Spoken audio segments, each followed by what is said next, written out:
Semana do Meio Ambiente UERGS Erechim 2020. Meio ambiente, poesia, cartoons, ecojornalismo, letras, recursos hídricos, preservação, mudanças climáticas, contaminação por microplásticos, eutrofização, legislação ambiental, educação ambiental, cidadania e sustentabilidade, comitês de bacias, fotografia, arte, ecologia, universidades, organizações não governamentais. Palestra Educação Ambiental, Cidadania e Sustentabilidade. Antônio Soler, CEA, Pelotas, Rio Grande. Dionil Machado Pereira, UPAM, Dom Pedrito. Flávia Biondo da Silva, GESP, Passo Fundo. Eu sou a professora Zenicleia De Geroni, sou coordenadora, estou de coordenadora do curso de administração e participando da Semana do Meio Ambiente, né, todos os cursos da nossa unidade, e brilhantemente, então, ao longo destas 3 noites, nós estamos aproveitando essas excelentes palestras. Quero cumprimentar também aos meus colegas professores, quero cumprimentar os estudantes da UERGS, do curso de administração, gestão ambiental e dos cursos de pós-graduação, de um modo especial também lembrar dos outros estudantes de outras instituições e também os demais participantes que estão participando da Semana do Meio Ambiente de modo online, né? Então, a gente fica muito feliz com todas essas pessoas participando. E hoje quero cumprimentar também os palestrantes da noite, que estarão falando nesta noite, então, sobre a educação ambiental, né, um tema muito importante e atual, principalmente na conjuntura que nós estamos vivenciando, né, acerca, então, dos problemas que a pandemia causou, e também eu elenco aqui um segundo problema que está assolando o nosso meio, né, que é algumas questões vinculadas à flexibilização de algumas legislações ambientais, né. Então, hoje eu elenco essas duas problemáticas, né, desse cuidado com o outro e esse cuidado com o meio ambiente. Então, assim, gostaria muito de enfatizar essa temática, né, para nós, então, estar conversando com vocês nesta noite. Então, obrigada a todos pela presença. Eu sou a professora Neuza Andreola, então, como a Ana já colocou, eu estou na coordenação do curso de especialização em Gestão e Sustentabilidade Ambiental, e na categoria de coordenação eu quero dizer que é uma alegria enorme poder estar aqui, não só apoiando, mas participando com vocês dessa primeira semana virtual do meio ambiente da nossa unidade. Parabéns, professora Ana Carolina, professor Roberto e professora Sayonara, por essa brilhante iniciativa que tem sido um sucesso, não só pelo número de participantes, mas também pela qualidade das discussões. E em relação aos cursos, né, de especialização, que nós ofertamos na UERGS, nós encerramos no final do ano passado o curso de especialização em Sociedade, Ambiente e Desenvolvimento. E agora, para nossa felicidade, nós estamos lançando um novo curso, que é o curso, então, de Gestão e Sustentabilidade Ambiental. E o objetivo é justamente esse, é contribuir para a sustentabilidade ambiental, econômica e social e, consequentemente, para a melhoria da qualidade ambiental.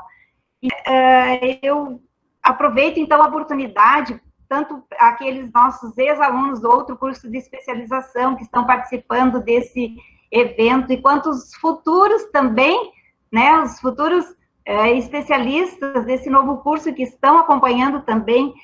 É uma alegria poder estar compartilhando com vocês desses momentos, né, tão importantes, que é justamente discutir qual é o nosso papel nessa atual sociedade em que vivemos, né, e especialmente hoje em relação à palestra, que vai trabalhar um pouquinho essa questão da educação ambiental, a sustentabilidade, né, quais são os nossos desafios. Eu agradeço bastante essa oportunidade de poder estar juntos, compartilhando com vocês, né, conhecimentos e também aprendendo bastante, né, com os nossos palestrantes, e eu desejo, então, aos palestrantes de hoje uma boa apresentação. Eu saúdo em especial a professora Flávia, que é incansável educadora, né, é uma alegria revê-la aqui também, e A todos os demais participantes e convidados, um feliz e proveitoso encontro. Eu agradeço, então, a presença de todos aqui que estão compartilhando esse momento conosco, né, e todos os alunos, professores, amigos e convidados, em especial, então, o Antônio Soler, o Dionil Machado, né, a Flávia Biondo. Hoje, que é o dia 5 de junho, é o Dia Mundial do Meio Ambiente, né, intitulado, então, pela Conferência das Nações Unidas. Então, é o dia que nós paramos para discutir temas que falam sobre o ambiente. Além das reivindicações por pão, paz e liberdade, emerge a aspiração por uma reapropriação individual e coletiva da subjetividade humana. Desta maneira, a ética torna-se progressivamente o nó de todos os desafios políticos e sociais. Daí a recusa dos discursos competentes, repulsa das políticas que não dimensionam o local, o social imediato, o meio ambiente, a reconstrução do tecido das relações intersubjetivas. Então, em nome dessas relações intersubjetivas, seja entre os seres humanos, seja com os animais, seja com o verde, né? Nós estamos aí tão desestruturados, nós estamos, então, abrindo a nossa Semana do Meio Ambiente. Então, o Antônio Soler, ele é advogado ambientalista, membro do Centro de Estudos Ambientais, que é a primeira organização não governamental do sul do Rio Grande do Sul. O CEA, então, que é o Centro de Estudos Ambientais, foi fundado, então, em 18 de julho de 1983, em Rio Grande, e em 1990, então, estabeleceu o escritório em Pelotas. O Centro de Estudos Ambientais tem 35 anos de luta ecológica, né? E seus principais objetivos são educação e direito ambiental, construção de políticas públicas ambientais, retomada da democracia e exercício da cidadania. Muito prazer em estar aqui com todos os demais nessa live científica, acadêmica, política. É um espaço interessante porque nós, ao mesmo tempo que temos que estarmos atentos a determinadas formalidades, também podemos, em determinados momentos, fugir um pouquinho disso e cair na informalidade, o que permite que a relação se torne mais tranquila, mais agradável. Quero também saudar a Ana, agradecer pelo convite da Ana de estar aqui, e saudar também todos os companheiros e companheiras do movimento ecológico que estão a esse evento, especialmente os do Centro de Estudos Ambientais, que tem vários aí também acompanhando, vários e várias, né? Saudar também os alunos e alunas do IFSU de Pelotas, que estão também aí acompanhando, e também os demais estudantes de outros cursos, de outras universidades, e também saudar todos os colegas professores e professoras que estão aí, e os que, de alguma forma ou de outra, se interessam pela questão ambiental e estão acompanhando esse evento que ontem e também na abertura, e é um evento realmente muito interessante, muito oportuno, que a UERGS está em uma universidade pública, a universidade socialmente referenciada, a universidade com compromisso ambiental, né? Não só a UERGS, mas todas as universidades públicas do Brasil, que são, sem dúvida nenhuma, um instrumento, um aparelho de cidadania fundamental para que a gente possa construir um país mais justo, um país melhor, e também fundamental para a democracia. E dizer também, pessoal, que é muito importante esse momento, porque é um momento que junta a universidade, né, a ciência com o movimento social, né, com o movimento ecológico. é uma porta importante para uma parceria entre ciência e cidadania, que a gente vê muito comum em outros países, né, ditos aí do primeiro mundo, né, como o Canadá, países europeus, né, mas que não é uma prática muito comum, né, aqui, ainda que existam vários exemplos nesse sentido, não é uma prática muito comum. Nós temos que explorar mais essa parceria, né? Mas vamos lá, então. Bom, pessoal, todo mundo sabe, né, hoje é o Dia Mundial do Meio Ambiente, mas nós, do Centro de Estudos Ambientais, que é uma ONG fundada em 1983, como foi dito pela professora Sayonara, que tem uma linha de atuação na luta ecológica, na busca pela cidadania, especialmente através do direito e da educação ambiental. Nós não entendemos esse dia como um dia de comemorações. Ainda que nós tenhamos várias conquistas ao longo dos anos na área ambiental, dentro do marco legal, dentro da construção da educação ambiental, nós não temos ainda uma situação de tranquilidade, bem ao contrário, né? Nós já vivíamos uma crise ecológica bem preocupante e com a chegada dessa pandemia, isso mudou em diversos aspectos e até potencializou em outros, né? Então a gente entende que esse é um dia de refletir bastante e de, a partir desta reflexão, tomar iniciativas no sentido de enfrentar essa crise, né? E é a partir dessa premissa que eu vou, então, tentar fazer a minha fala dentro do que foi proposto, né? Educação ambiental, cidadania e sustentabilidade, o que é realmente três questões muito importantes para a luta ecológica, mas também três questões muito complexas para se esgotar nesse tempo, né? Então,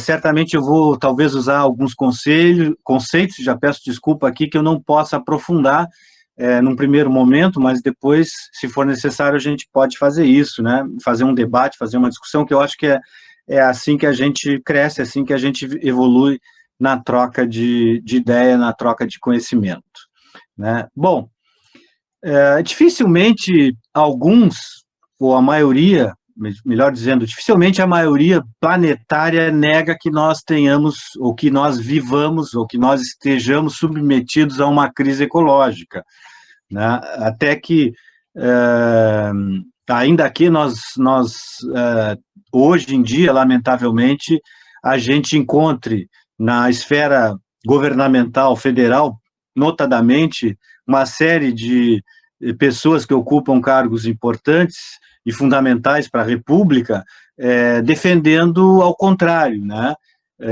E dizendo também que, negando determinados problemas ambientais, determinadas crises ambientais, e até negando o formato esférico da Terra, né? O que é, sem dúvida nenhuma, uma afronta, né, à ciência, uma afronta à realidade, né, uma afronta ao que nós conhecemos, né, acumulamos ao longo do tempo de estudos e de pesquisas, né? Mas mais importante que nós sabermos que existe uma crise ecológica, nós temos que buscar entender por que desta crise ecológica, o que nos faz estarmos vivendo a crise que nós vivemos hoje. Precisamos entender o metabolismo que está por trás desta crise ecológica, quais são as causas, justamente para que a gente possa, através deste conhecimento, que é um conhecimento onde a ciência não pode de forma nenhuma ser dispensada, é um conhecimento que vai nos possibilitar agir, vai nos possibilitar fazer aquilo que queremos fazer, que é combater a crise, que nós acabemos por desconhecimento ou por ingenuidade fazendo ao contrário do que nós queremos fazer, que é sustentar a crise. Isso eu vou tentar desenvolver o da minha fala, né? Então, para a gente falar desses conceitos, educação ambiental, cidadania e sustentabilidade, nós precisamos estar ligados ao direito ambiental, à economia, né, à luta social. E é importante a gente lembrar aqui Paulo Freire, né, que justamente falava da praxis, né? Ou seja, não adianta nós termos a teoria sem que essa teoria vinculada à teoria, né? Então, é aquela velha ensinamento, né, do Paulo Freire, aquela velha máxima do Paulo Freire, que é ação, reflexão, ação. Né? Precisamos estar no momento que agimos e depois refletir sobre essa ação para buscar, então, aperfeiçoar este agir, né, no futuro e assim, então, obter nosso objetivo. Temos que partir de algumas premissas, né? É claro que não vou conseguir aqui abordar todas, mas, por exemplo, a questão ambiental é uma questão complexa, né? Para a gente entender a crise, para a gente entender esse metabolismo, nós temos que também entender que essa questão é uma questão complexa e, portanto, ela não se resolve só com o advogado, só com o engenheiro, só com aquele que tem formação científica. Ela passa a sua resolução, passa também por outras pessoas que não têm nem formação, passa pela política, passa pela cidadania, né? Ninguém tem a solução para a crise ecológica de forma isolada, e muito menos uma área só do conhecimento vai superar essa crise, né? Desconfiemos de quem apresentar soluções simplistas para problemas ambientais, porque eles são complexos e a solução não é simples. Também precisamos partir da ideia do todo, de olhar o todo, né? No nosso caso aqui, o todo pode ser o planeta, podíamos ir mais longe, podíamos no sistema solar, enfim, né, na Via Láctea, etc. Mas vamos ficar com o planeta, né? Olhar a totalidade, considerar a totalidade, para depois entendermos a parte. Porque a parte, o lugar que a gente vive, nossa cidade, nosso estado, nosso país, ele não está solto no espaço, ele está vinculado a outras partes que vão formar o todo. Então é importante a gente ter ideia da totalidade. Claro que nós não vamos resolver o problema no todo, nós vamos resolver o problema, ou vamos tentar resolver, enfrentar o problema dentro da parte que nos cabe, né? Por isso aquela máxima do movimento ecológico, pensar globalmente e agir localmente, né? Isso é importante, e sempre dentro de uma perspectiva crítica, né? Uma perspectiva que encare as questões positivas dos fatos, mas também saiba identificar as questões negativas, uma perspectiva que enfrente os mitos e os sensos comuns, né? A ciência, ela não pode estar subjugada pelos mitos e pelo senso comum. Nós, que somos cientistas ou que estamos vinculados a institutos científicos, a academias, né, que nos dizemos pesquisadores, professores, nós não podemos abandonar a ciência, ou seja, abandonar o fato, abandonar a realidade e trocar isso por dogmas, por mitos, pelo senso comum, porque senão as nossas ações, as nossas alternativas para a crise ficam comprometidas. Então, a questão ambiental, eu vou ilustrar aqui rapidamente, ela é cheia de mitos e de dogmas. E nós temos que fugir desses mitos e desses dogmas, como eu disse, para poder enfrentar a crise e não ajudar a crise a se manter e a ser incrementada, né? Então, tem muitos dogmas que nós temos que combater, né? Temos que esclarecer, né? E isso eu falo assim com a experiência no movimento ecológico, né? E com a experiência também na academia e com experiência na gestão pública, onde eu ocupei alguns espaços, né?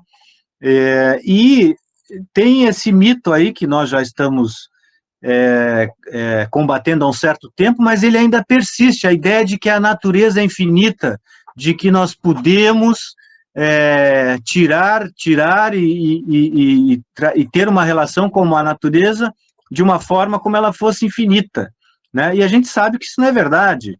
A Terra é finita, os elementos naturais são finitos. Eu não gosto de usar muito recurso natural, porque recurso é uma expressão que nos remete à economia, especialmente à economia liberal, neoliberal. Então, não gosto de usar muito recurso, prefiro usar elementos, né? Outro mito que existe aí, que a gente abraça com uma certa facilidade, um dogma, é que o desenvolvimento é para todos, que havendo desenvolvimento, que havendo a chegada da indústria, que havendo a ampliação do comércio, que havendo a produtividade no campo, isso vai ser bom para todos. Isso não é verdade. O desenvolvimento, ele é bom para alguns, ele é bom, na verdade, para poucos, e é muito negativo para a maioria das pessoas e também para a natureza. Nós temos que deixar isso claro quando nós tratamos de crise ecológica. Um outro mito que nós temos aí é a questão de que o homem destrói a natureza. Mas, por favor, espera aí, quem é esse homem? De que homem estamos falando? Será que todo homem no mundo destrói a natureza da mesma forma, com a mesma intensidade, com a mesma capacidade? A mulher não faz isso? Será que aquele que tem na mão uma grande indústria que é altamente poluente, ele destrói a natureza da mesma forma que o cidadão comum, que um trabalhador, que todo dia vai para o trabalho e apenas faz lá o seu trabalho manual, por exemplo, ou um operário numa indústria? Então, esse é um outro mito. Não é o homem que destrói a natureza, não é a humanidade que destrói a natureza. É um determinado modelo de sociedade, é um determinado modelo de desenvolvimento, é um determinado modelo de economia que destrói a natureza. E dentro, evidentemente, desse modelo de economia, de sociedade, tem pessoas que seguem esse modelo e que são responsáveis, mas ainda assim de forma diferenciada, né? Caindo um pouco na área do direito ambiental, nós vamos também encontrar um outro mito lá que ajuda a destruir um instrumento importante de controle ambiental, de prevenção de dano ambiental, que é o licenciamento. A gente vê toda hora a campanha contra o licenciamento ambiental, dizendo que o licenciamento dificulta a atividade econômica, que o licenciamento é algo que faz com que a economia seja prejudicada, o que é um grande mito isso, não procede isso. O licenciamento ambiental é um instrumento que protege a sociedade, protege a natureza, e muitas vezes o licenciamento ambiental não sai de uma forma ou de uma forma adequada, porque aquele que vai buscar o licenciamento que não cumpre os requisitos legais necessários que ele tem que cumprir.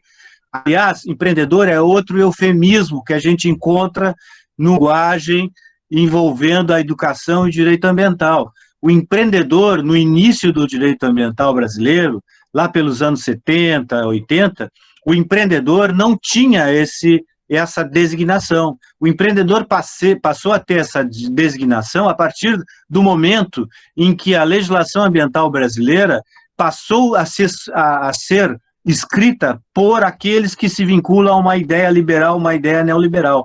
Empreendedor é um conceito liberal, é um conceito neoliberal, né? E empreendedor, lá no início, quando começou o direito ambiental brasileiro, era chamada da coisa que ele é, que é o poluidor. O empreendedor é o poluidor, é aquele que polui, é aquele que degrada, é aquele que provoca o dano ambiental. Tanto é assim que ele precisa buscar o licenciamento, porque o licenciamento é uma atividade administrativa, pública, ambiental, que só é exigida para aquele que polui. Então, esse é o nome correto, poluidor. Depois, com esse avanço, com essa ideia de flexibilização do direito ambiental, se criaram eufemismos, né? Um deles é esse, empreendedor, que é uma palavra bonita para se referir a alguma coisa extremamente negativa, que é o poluidor, né? Um outro um outro dogma que a gente tem aí é o dogma contra a democracia, né, que diz que a participação social dificulta o empreendimento, né, dificulta o processo econômico, é burocrático, né? Não é verdade. Não procede isso. O que dificulta a tramitação do licenciamento e a liberação de um empreendimento é se ele está de acordo com a lei ou não, basicamente, e se o Estado coloca à disposição da sociedade ferramentas para que a sociedade possa participar da gestão ambiental. Se o Estado não coloca essas ferramentas, ele cria obstáculos para a participação, e aí a participação torna-se realmente difícil para a sociedade, o que pode retardar o empreendimento. Mas não é a participação social em si que faz com que o empreendimento seja retardado. É sim como essa participação é construída, permitida pelo Estado, né? Outro dogma que nós temos aí, outro mito que nós temos aí é que o licenciamento ou o automonitoramento ambiental é eficiente. Não é verdade. O autolicenciamento não é eficiente. Já há vários estudos aí demonstrando, na Bahia, por exemplo, onde o autolicenciamento já foi implementado, o índice altíssimo de descumprimento da licença ambiental e das regras ambientais nessas atividades autolicenciadas, ou seja, quando o poluidor vai lá e se dá a licença, né? E o automonitoramento também não é eficiente.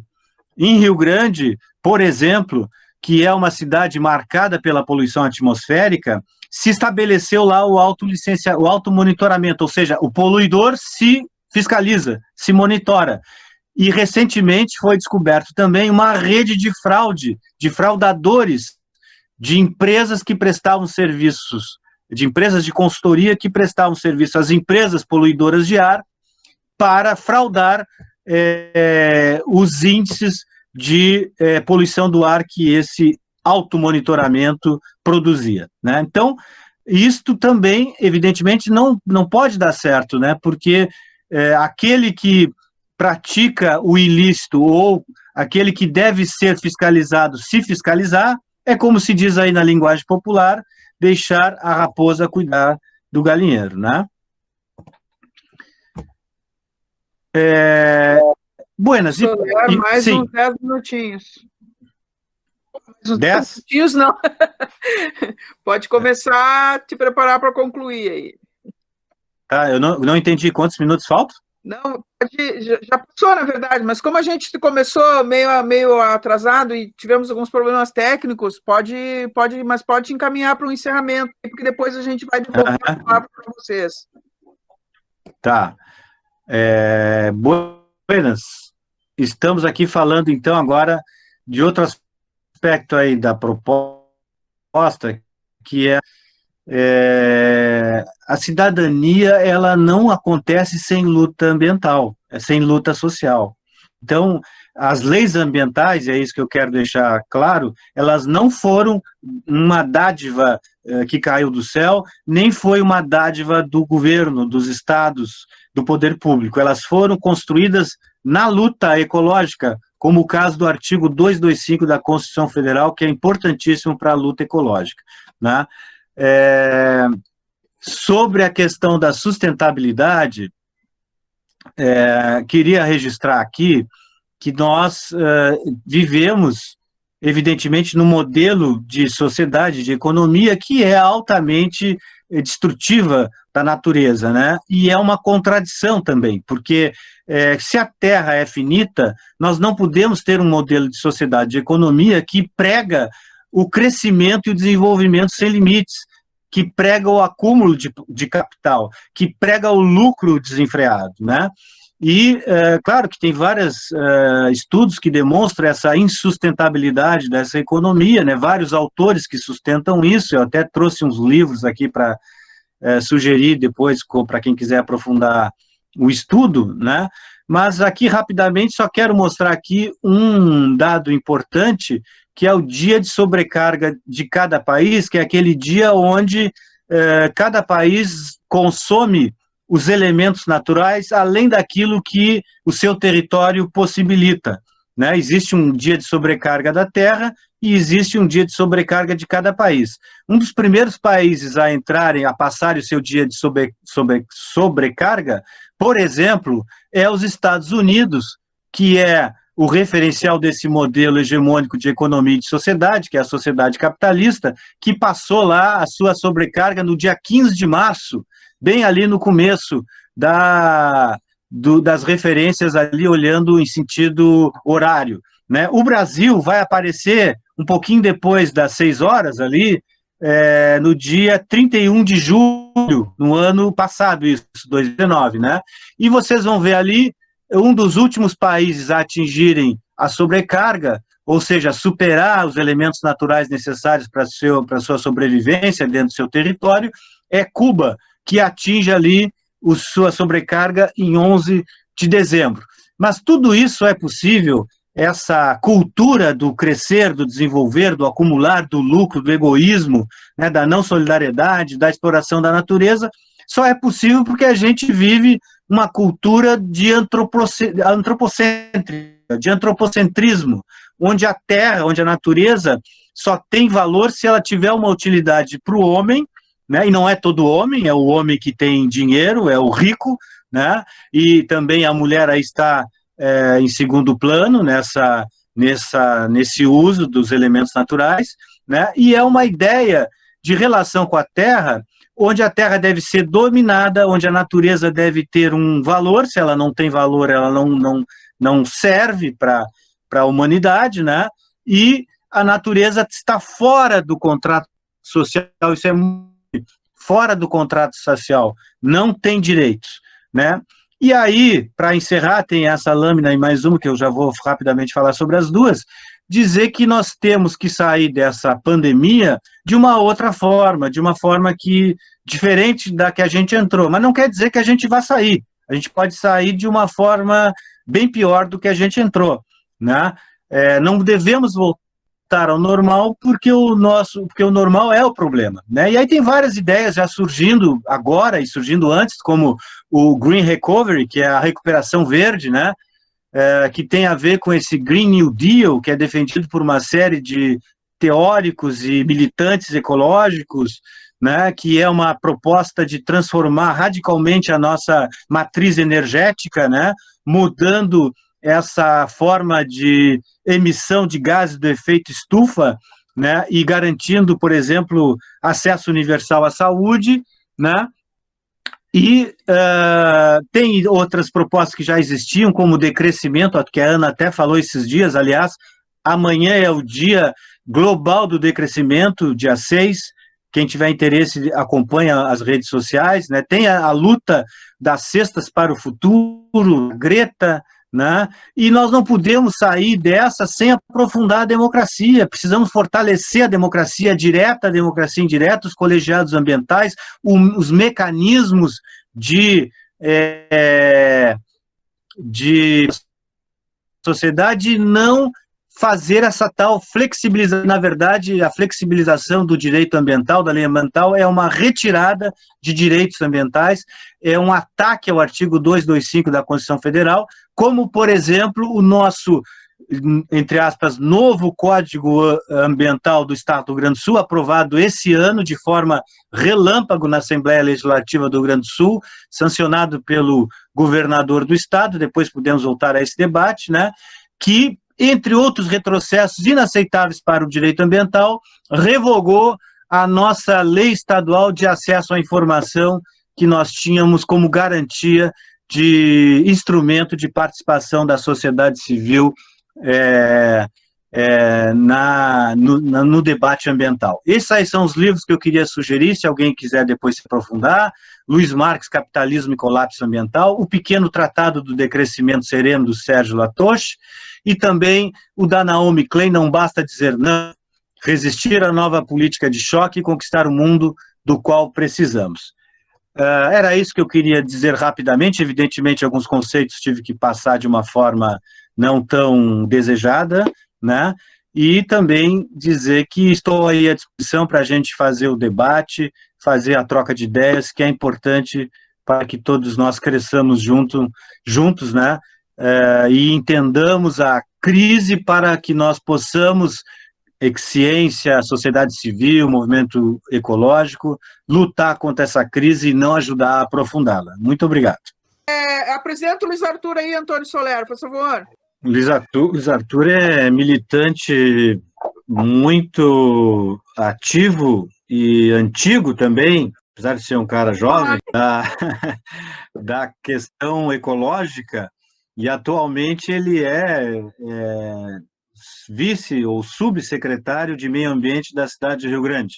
Obrigada, Soler. Nesses 35 anos de luta ecológica, o CEA sempre se pautou por levar adiante o direito à educação ambiental. E ele só foi possível graças a inúmeras pessoas que ajudaram a construir essa luta, que ajudaram a defender essas ideias, enfrentando a opressão humana e a opressão da natureza, enfrentando a crise ecológica manifesta na degradação ambiental e na injustiça social.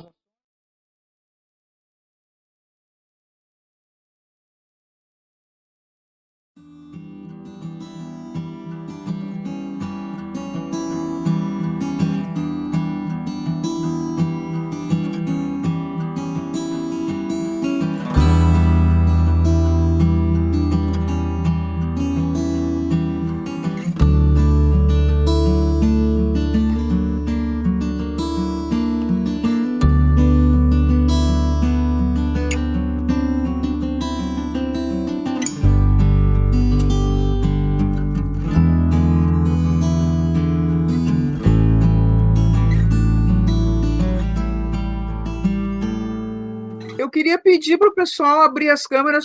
Eu queria ver se eu consigo fazer uma foto de todo mundo aqui para colocar no vídeo, rapidinho, mas aí com todo mundo aparecendo. O que vocês acham? Vamos tentar fazer uma foto?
Uma satisfação poder, nessa terceira noite, né, usufruir dessa reflexão. De imediato eu passo, então, a convidar o nosso próximo painelista, aí, o Dionil Machado Pereira, um homem público, né, de notada atividade na área de educação ambiental, ecologista, e é membro da União Pedritense de Proteção ao Ambiente Natural, a UPPAN, de Dom Pedrito. Então, por gentileza, Dionil, conte-me um pouco da história, da tua trajetória, da tua luta pela defesa do meio ambiente natural aí em Dom Pedrito e na região, e contribua para o nosso, digamos assim, fortalecimento dessa luta em defesa permanente, né, e pela sustentabilidade do nosse planeta. Boa noite a todos, é um prazer participar dessa brilhante participação dessa realmente incrível, assim, porque a Ana, que foi aqui que começou a organização dessa atividade, ela fez assim de forma muito rápida e conseguiu todo o sucesso. Então, parabéns aí a Ana e a sua equipe aí que estão organizando essa maravilhosa palestra, esse debate maravilhoso desde o início da Semana do Meio Ambiente, né, de Erechim aí da UERGS. Parabéns ao UERGS também por estar tomando essa iniciativa. E eu sou, então, ambientalista desde 1989 quando nós criamos a União Pedritense de Proteção ao Meio Natural de Dom Pedrito, a UPAM, com 2 P's, e criamos essa entidade com esse nome em homenagem a nosso amigo lá da UPAM de São Leopoldo, Rezer, né? Que era amigo de um companheiro nosso de UPAM, de Dom Pedrito. Então, em homenagem a ele, nós resolvemos colocar esse nome aqui, Dom Pedrito, e realmente, desde então, viemos atuando fortíssimo, né? Não tinha naquela época nada de meio ambiente em Dom Pedrito, e nós, então, naquela época, tínhamos problemas com o Rio Santa Maria, que estava totalmente atacado para as lavouras de arroz. Conseguimos também trabalhar a questão, né, do lixo, que era um outro grande problema que nós tínhamos, e falta de educação ambiental, que era o grande problema que levava a esses outros problemas. Porque, como disse o Soler, a questão ambiental não é só uma questão desse ou aquele segmento, ela é de toda a sociedade.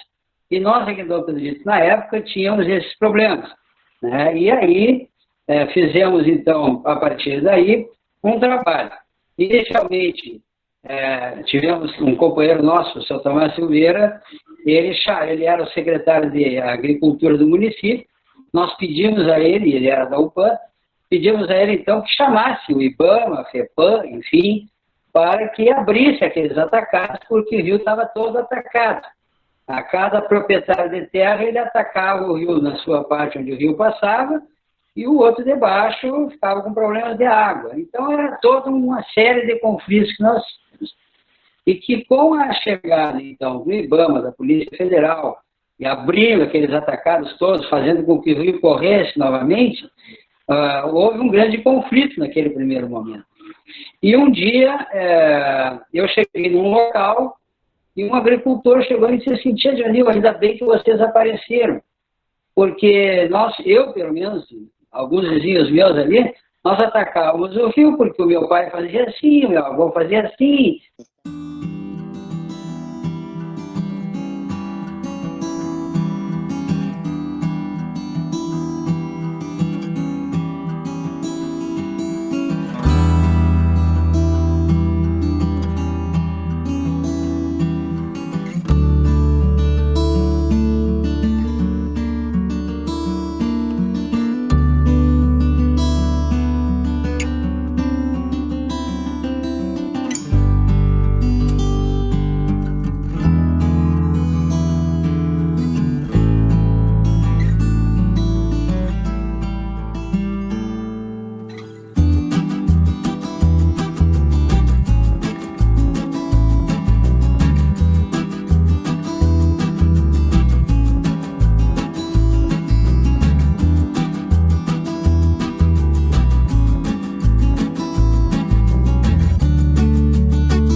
Ambiental, ela mexe diretamente com a questão da cidadania, porque é justamente aonde começa o problema, em casa, no seu dia a dia, na falta de educação dos pais que já tinham uma cultura anterior, e isso hoje nós conseguimos reverter através desse processo de educação ambiental.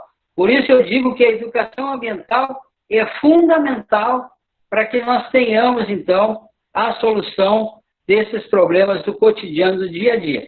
A questão da produção, que o Soler levantou muito bem, essa sim, sem dúvida nenhuma, não é possível que, com uma autoavaliação do poluidor, vá se conseguir resolver essas questões poluentes, né, da produção industrial e outras produções aí que a gente tem, a própria produção agrícola. Porque, como eu digo, assim como tem muitos produtores conscientes que estão buscando novas tecnologias, nós temos aqui vários que estão produzindo mais organicamente, enfim, tem muitos que só querem tirar até a última gota, né, da terra, e aí realmente é preciso, sim, uma fiscalização mais efetiva do poder público. Isso eu tenho cobrado constantemente. Eu faço parte do Comitê Santa Maria, do Rio Santa Maria aqui, que é o nosso rio, né? E a gente cobra permanentemente o monitoramento das águas, porque volta e meia há problemas, a questão da mortandade de abelhas, tudo isso a gente tem sistematicamente cobrado do poder público ações de fiscalização. Porque, embora a educação ambiental seja fundamental para corrigir a base, para que nós tenhamos uma base de futuro melhor, não adianta essa autoavaliação do poluidor se cuidando, fazendo a sua própria fiscalização, isso não existe. Isso nunca vai dar certo. E é preciso, sim, que o Estado faça a sua parte. Que o Estado consiga também fazer uma fiscalização mais efetiva e, se for necessário, policiamento efetivo. Porque, assim como tem os conscientes, tem os esclarecidos, tem os mal-intencionados. Isso em todos os segmentos, né? Não só no rural, no industrial, no comércio, enfim. E a questão do lixo é a mesma coisa. Nós aqui melhoramos muito em relação ao que éramos há 10 anos atrás. Mas ainda tem muita gente com a sua bela caminhonete do ano que enche ela de lixo e vai jogar na periferia. Isto não adiantou a educação. Ele sabe que está fazendo errado. Tanto que ele vai lá de tardezinha, de noite, uma hora que ele não seja enxergado, para jogar esse lixo lá. Se tem um lixeiro passando na frente da casa 3 vezes por semana, ele sabe que está fazendo errado. Então, como eu digo, a educação ambiental é fundamental, é importante e não há dúvida que é o melhor caminho para a gente conseguir resolver os problemas que nós temos. Mas também é preciso fiscalização do Estado, é preciso que haja realmente o licenciamento ambiental de forma correta e não só o licenciamento ambiental de forma correta, a fiscalização desse licenciamento para que ver se ele está sendo realmente cumprido. Porque assim como tem os bem-intencionados, tem aqueles que, infelizmente, querem levar vantagem em tudo, e aí é preciso realmente a ação do Estado. Não adianta fazer autolicenciamento, alta regulação, não. É preciso, sim, o Estado cumprir a sua parte. Para isso nós temos a FEPAM, para isso nós temos o IBAMA, não é somente com educação ambiental. Agora, a educação ambiental, ela melhora o processo de cidadania. Ela faz com que a população participe mais. Eu dou o exemplo de Dom Pedrito novamente. Nós ainda temos muitos problemas, mas melhorou muito. Enfim, nós tivemos muita evolução. Hoje as escolas trabalham o ano inteiro com a educação ambiental. Nós temos uma série de avanços, mas nós temos também, precisamos também do poder público fazendo a sua parte, fiscalizando, para que esses licenciamentos ambientais, então, se tornem efetivos e eficientes. Então, nesse sentido é que a gente vem trabalhando aqui. Precisamos cada vez mais que haja o engajamento da população para que a solução desses problemas sejam realmente mais rapidamente equacionados. Como disse o meu antecessor palestrante, né, é um processo muito complexo, né? São vários os fatores que levam a que haja um efetivo desenvolvimento sustentável. A sustentabilidade passa pelo trabalho conjunto da sociedade, para que a sociedade, então, através dos conselhos, e nós temos aqui um conselho do meio ambiente bastante ativo, né, bastante representativo, nós temos conseguido avançar bastante algumas legislações municipais, onde a prefeitura tem gradativamente tomado para si, né, aquelas atividades que o Estado e o governo federal não estão mais cumprindo por falta de fiscal, por falta de gente, porque não adianta, né, nós temos leis se nós não tivermos um IBAMA eficiente, se nós não tivermos uma Polícia Federal, né, mais ativa nessa parte, porque tem questões aqui nós, por exemplo, da fronteira, que nós temos muita dificuldade, é preciso, sim, com que o governo federal, né, façam uma fiscalização mais efetiva na fronteira para segurar essas questões de contrabando de agrotóxicos, por exemplo, que é um grande problema aqui. Esse é um problema que nós não conseguimos ainda ter um equacionamento melhor justamente por isso. Nós temos uma fronteira livre eles contrabandeiam direto, né? Eles vêm direto aqui. E aí tem facilidades enormes aí que faz com que aqueles que são menos conscientes acabem, então, fazendo coisa errada. Embora, como digo, a maioria hoje está fazendo corretamente e está, então, conseguindo melhorar bastante. Nosso rio hoje voltou a correr, o nosso rio voltou a ter peixes, né? O nosso rio não tem mais atacadas e temos muitos produtores rurais deixando mais do que 50 metros de distância de margem de rio das lavouras, que antes vinham também até a beira do rio, agora realmente já deu uma melhorada muito grande nos últimos anos, principalmente porque houve todo um trabalho que nós fizemos de educação ambiental com os produtores rurais. Nós temos sido parceiros, eles têm sido, na sua grande maioria, nossos aliados, né? Então, se deram conta, né? A própria indústria, hoje, que é um problema também sério, era um problema até pouco tempo atrás, ainda temos alguma coisa aí, principalmente na hora do beneficiamento da produção rural, que a nossa região aqui, basicamente, eu falo muito nessa área rural, porque a nossa produção aqui industrial é também baseada na área agrícola, na área pecuária. Então, essas questões aí, nós temos conseguido fazer uma parceria muito grande, num diálogo bastante importante, mas, como eu digo, sempre é necessário fazer com que, muitas vezes, a promotoria tem que tomar alguma atitude, o promotor da justiça aqui tem sido bastante parceiro também, toda vez que a gente precisa, e isso tudo, dentro de uma parceria da sociedade, da cidadania, fazendo com que cada um de nós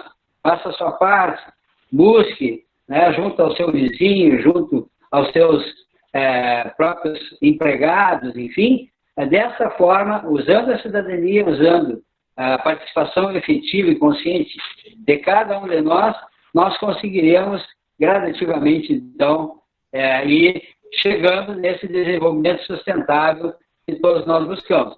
Agora, não é fácil, é uma tarefa complexa, exige muito, muito, muito engajamento de todos os segmentos da sociedade, porque, às vezes, um segmento atrapalha os demais todos. Então, sem dúvida nenhuma, esse é o caminho. Educação ambiental, com participação efetiva da cidadania e também com a exigência da participação do Estado, principalmente no processo de fiscalização daqueles que, infelizmente, sempre tem aqueles que não respeitam os seus parceiros nem a cidadania. Era nessa primeira etapa aí, depois eu vou ver algumas perguntas e fico à disposição aí para mais algum esclarecimento. Muito obrigado, Dionil, pelo exemplo, pela trajetória e pelo ativismo ambiental, né? É um belo exemplo de exercício de cidadania, né? E o senhor, como homem público que foi, aí atuante, né? Dentro da o agir local, né? E o pensar global. É um belo exemplo desse conceito aí, e trabalhando coletivamente. Isso aí, dentro das políticas. Né? Me permite? Eu queria também agradecer muito o pessoal da APEDEMA, que ao longo desses anos aí, sempre veio até nós, sempre nos ajudou aí, e conseguiu nos dar também um bom suporte cultural aí para que a gente conseguisse levar em frente todas essas atividades que eu citei agora. Ok, muito obrigado, Dionil. Nós damos prosseguimento e voltamos ao final, então, com os questionamentos. Um abraço a todos. Obrigado pela oportunidade de estar nesse momento. Obrigada ao ERGS. Parabenizo a Ana pela maestria mesmo, né, de conduzir todo esse trabalho. Fico muito feliz de estar em contato com essa instituição, essa universidade que nós, né, como todo o povo aí, construiu e fez existir, está muito eficiente no seu trabalho, se mantendo. Isso nos deixa muito feliz. Agradeço, então, a oportunidade e deixo um abraço a todos os professores da UERGS que estão realizando essa atividade. E agradeço aí a participação de todos e também de alguns aí do GESP que deram a cara. Eu acho que o Nando tá presente, vi que passou o nome dele aí. A gente fala do Nando, Paulo Fernando, que é um dos primeiros, né, que ajudou a criar o grupo ecológico. Então, eu e a Ana já viemos aí numa segunda década, né, de trabalho. Então, eu, a partir da década de 90, e que me dediquei mais ao grupo. E para falar, então, do grupo, eu fiz uma pequena apresentação. Então, após aí os agradecimentos, eu vou colocar para mim poder me deter, e ao mesmo tempo também não tenho muita escrita. Me detive mais em ações que a gente realizou, principalmente para mostrar um pouquinho, não para dizer assim que nós fizemos alguma coisa, porque a maior parte a gente fez em parceria com outras instituições, tá? Mas principalmente para ver que há possibilidades de se fazer, e que, principalmente, através das organizações da sociedade, a gente consegue mostrar hoje coisas efetivas acontecendo. Eu vou me deter um pouco em Passo Fundo, mas que aí com essa luta toda de 36 anos de atividade oficiais, né, porque já são uns 40, eu acho, de movimento, a gente efetivou algumas coisas em Passo Fundo. Então, para principalmente motivar, né, essa juventude que está aí, que é difícil se manter numa organização não governamental, é a questão financeira que praticamente inexiste, a gente faz com o dinheiro que tira do bolso, né, e alguns projetos que a gente vai conseguindo aprovar durante a caminhada. Pelo menos no Grupo Ecológico Sentinela dos Pampas, não tivemos nenhum bom padrinho, como dizem por aí, que as ONGs têm. Não conseguimos manter um padrinho internacional, por exemplo, né, que muito é colocado que as ONGs são pagas para fazerem o que fazem. Nós fizemos realmente de coração e de alma, corpo que colocamos, e efetivamos algumas coisas por essa persistência que temos, essa dedicação, e boa parte disso a gente está junto e apoiando um dos iniciantes aí, o Paulo Fernando, bem como o Preto, né, contribuiu muito, né, o Carlos Eduardo nessa trajetória, entre tantos outros. Não somos um grande número de ativistas, né, mas temos um grande número de apoiadores que nos ajudam, inclusive, financeiramente, mantendo por mensalidade a instituição. Então, vou colocar a tela aqui para ficar melhor. O Grupo Ecológico, a gente foi criado, né, fundado em 1983 também, em 21 de setembro, uma data escolhida, uma data especial escolhida, porque ele estava em movimento já desde a década de 70. Então, somos uma entidade de utilidade pública aí por lei municipal. Essa é a nossa essência, né?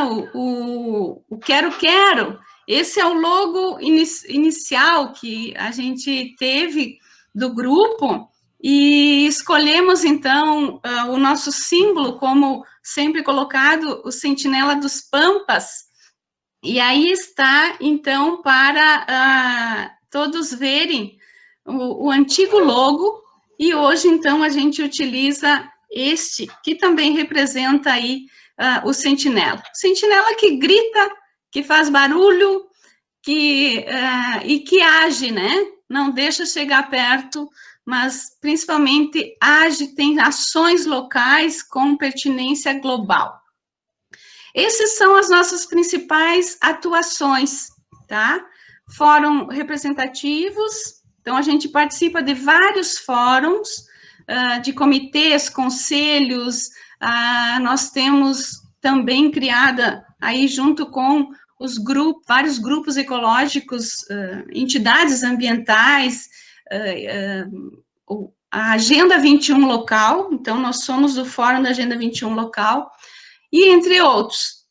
Então, o nosso perfil é de representar a sociedade, tá? Onde ela não pode, muitas vezes, aparecer a cara.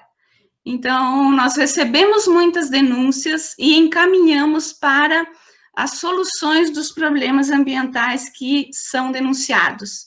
Também fizemos laudos, né, junto ao Ministério Público, onde a gente puder e precisar. Realizamos eventos, projetos, e participamos de muitas lutas, né? Aí a Ana já colocou alguma coisa, até mesmo desde a criação da Constituinte, né? Então, sempre estamos atuando nacionalmente, estadual também, em todas as frentes que a gente puder. Então, apoiando, juntamente com a APDEMA, né, as várias ações locais, e muitas vezes as ações nacionais, aí em relação a várias situações, problemas que aparecem, e também apoiando as coisas boas que surgem na área. E a educação ambiental é um forte, sempre presente no GESP, e de várias formas, né? Então, cada momento é um momento. Entendemos, sim, que a educação ambiental é um processo que a gente deveria ter sempre início, meio e fim, mas nós somos, o GESP, um processo permanente de educação. Então, estamos sempre, de uma forma ou outra, contribuindo na sociedade para a sensibilização, nesse momento, eu acho que o nosso maior exigência é uma evolução de consciência. Já temos consciência, mas precisamos ir além. Então, esse é o nosso papel. Mas eu vou mostrar exatamente um pouco na prática como que a gente atua. Então, junto com a Agenda 21, né, local, trabalhamos para os Objetivos de Desenvolvimento Sustentáveis. Então, esse é a essência, né, do nosso trabalho, que não é só na defesa da plantinha ou do animalzinho, né, é uma defesa de uma sociedade como um todo, pensando as questões ambientais e também as questões sociais que estão intimamente ligados. Entendemos que meio ambiente é onde o homem está. O conceito de meio ambiente vem a partir da presença do ser humano. Então, nós estamos e devemos cuidar do lugar aonde a gente vive. E esse lugar, então, é local e é global, porque só temos esse planeta, por enquanto, para viver bem. E temos que cuidá-lo para isso. Então, nós vamos bem na prática, assim, o que a gente tem feito, né, em algumas ações que a gente tem batalhado e conseguido alcançar, junto com outras organizações, sempre deixando bem claro, e ao mesmo tempo sensibilizando governos, né, porque vem governo, vai governo, e passou-se muito tempo sem as coisas se efetivarem. Quando chega num amadurecimento de ideias, né, e num processo, às vezes, bastante impositivo, as coisas acontecem. Então, eu trouxe alguns pontos bem práticos. Banhado da Vergueiro, um bairro da cidade, um bairro nobre da cidade, em que esteve nessas situações por vários momentos, uma luta de muitos anos, de vários companheiros do grupo ecológico. Aqui cito Lucinda Pinheiro, não posso deixar de lembrar do Marco Hoffman, né, hoje já nos deixou, mas foram guerreiros e lutadores por esse espaço, que era o reflexo da sociedade, que abandona o banhado e que vê o banhado como um lugar que não tem valor, né, e onde sabemos que é a essência da vida e da água, né, na nossa região. Então, aí teve situações bem visíveis nas fotos, e que hoje mostramos o Parque Banhado da Vergueiro, uma luta de muitos anos, e que hoje abriga a Secretaria Municipal do Meio Ambiente, e a comunidade valoriza e usufrui desse espaço de uma forma muito querida, se apropriando desse lugar e realmente vitalizando um espaço que estava muito abandonado. Aqui também a gente tem que lembrar do professor João Grando, da Universidade de Passo Fundo, que fez várias propostas, projetos com seus alunos para esse lugar. Foram processos, sim, junto ao Ministério Público, que foram garantindo a relocação de pessoas que construíam suas pequenos casebres no local. Então, a relocação para lugares mais apropriados, muitas incompreensões do próprio governo municipal, de situações de que quando se pede para ir fazer uma limpeza e se entra dentro de uma nascente, né, e a terra nascente, muitas situações que foi, sim, através, né, do Ministério Público, que foi se ganhando até a sensibilidade de um governo que buscou recursos e conseguiu, e é possível, aí está, ser feito. É claro, isso foi em acordo com o Ministério Público, e a ideia é que o município agregue mais áreas, porque essa era a parte do banhado, área pública, né? Então, existem áreas ainda abertas, que são particulares, e que acordo ficou junto ao Ministério Público que essas áreas vai ser ampliada. Hoje, inclusive, então, é um dos pontos de educação ambiental, a Secretaria Municipal do Meio Ambiente, junto com uma sala verde, faz educação ambiental com as escolas e recebe a comunidade aí para muitas atividades. Outra luta muito grande do Grupo Ecológico Sentinela dos Pampas, que eu não poderia deixar de mostrar para vocês, era a nossa querida Reserva Biológica Arlindo Haas. Uma luta junto com a Sociedade Botânica de Passo Fundo, que conseguiu deter, né, o avanço da indústria sobre uma área verde de aproximadamente 22 hectares. Em vários momentos, os governos queriam transformar essa área em a área industrial. Muitas vezes tivemos que enfrentar a própria comunidade, que criou uma rua dentro do próprio parque. Foram relocadas muitas famílias, pessoas que construíam suas casas aqui dentro, e nós fizemos e conseguimos, junto ao Poder Público, relocar. Muitos problemas tivemos, mas fomos mantendo ano a ano esse espaço com muita dedicação, com uma fiscalização praticamente semanal, de observar o que estava acontecendo e ir detendo situações e situações. Problemas, inclusive, de efluentes de indústrias, porque está dentro, né? É um cinturão verde dentro do parque industrial, de um dos parques industriais de Passo Fundo. Então, hoje, a reserva biológica que intitulamos, né, e que a Sociedade Botânica homenageou Arlindo Haas, que foi um integrante da sociedade, hoje é o Parque Urbano Municipal Arlindo Haas. Tá?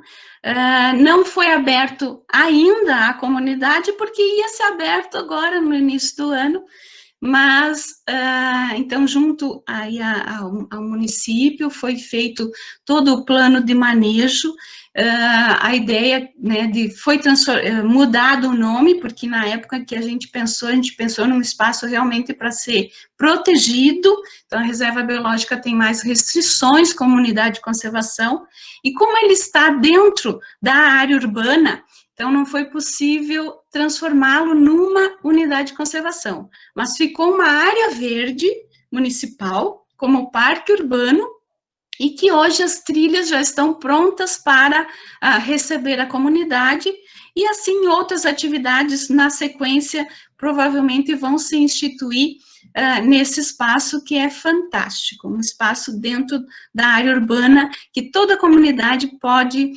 usufruir e que é uma essência do GESP, porque junto com a Sociedade Botânica lutou, inclusive com cercas, né, onde construiu a cerca, e dali um tempo teve que ir atrás dos ladrões que roubaram a cerca, e os palanques, e assim por diante.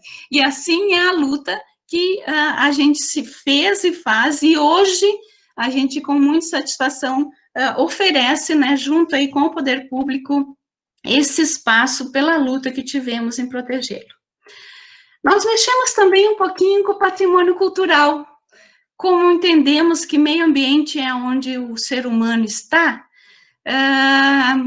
muitas ações são feitas para manter o patrimônio histórico-cultural de Passo Fundo através do Grupo Ecológico Centenário dos Pampas.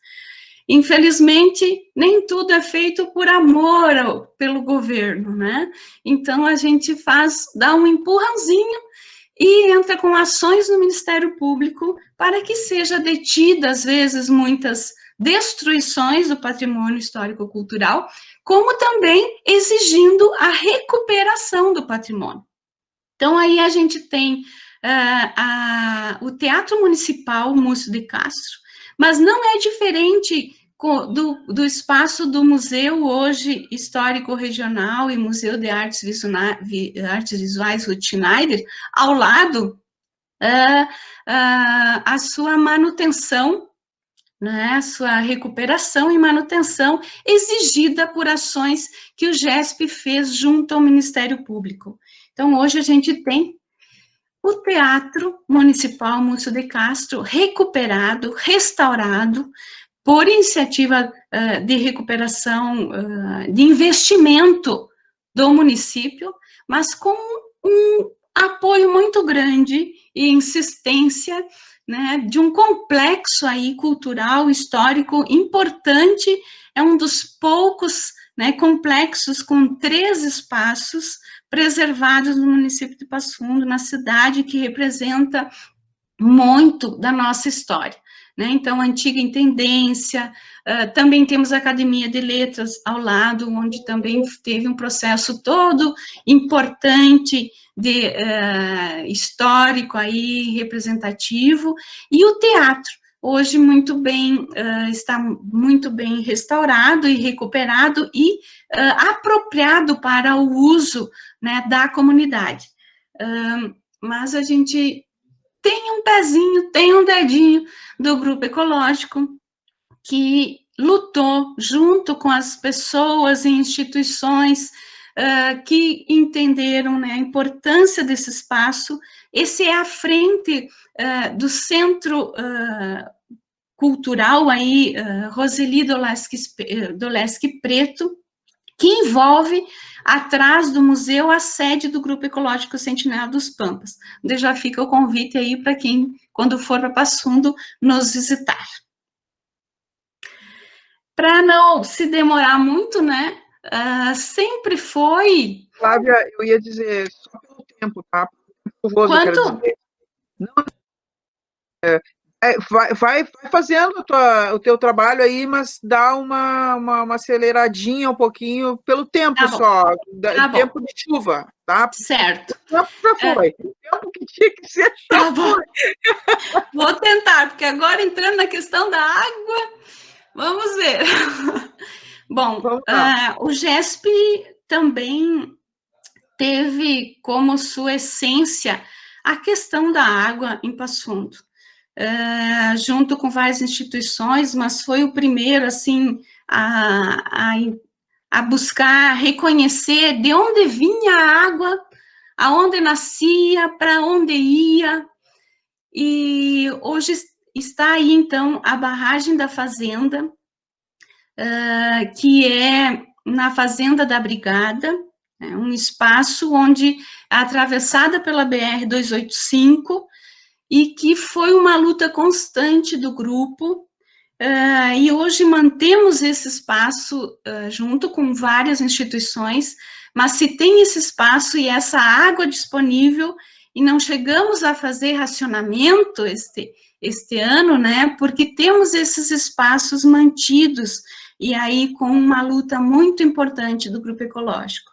Então, isso dá uns 5 quilômetros aproximadamente das nascentes do Passo Fundo, e a nascente do Passo Fundo, ela é no berço das águas, onde nós batizamos esse lugar, porque ali entre 500, 700 aproximadamente metros, nascem 4 bacias hidrográficas, tá? A do Rio Passo Fundo, a do Jacuí, a do Taquari e do Apuaê.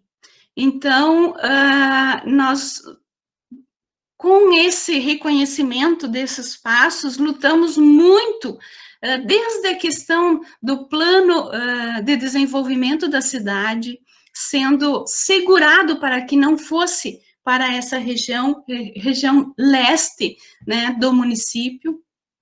E quando foi projetada a barragem, né, construída e mantida pela Corsã, o GESP teve um papel fundamental,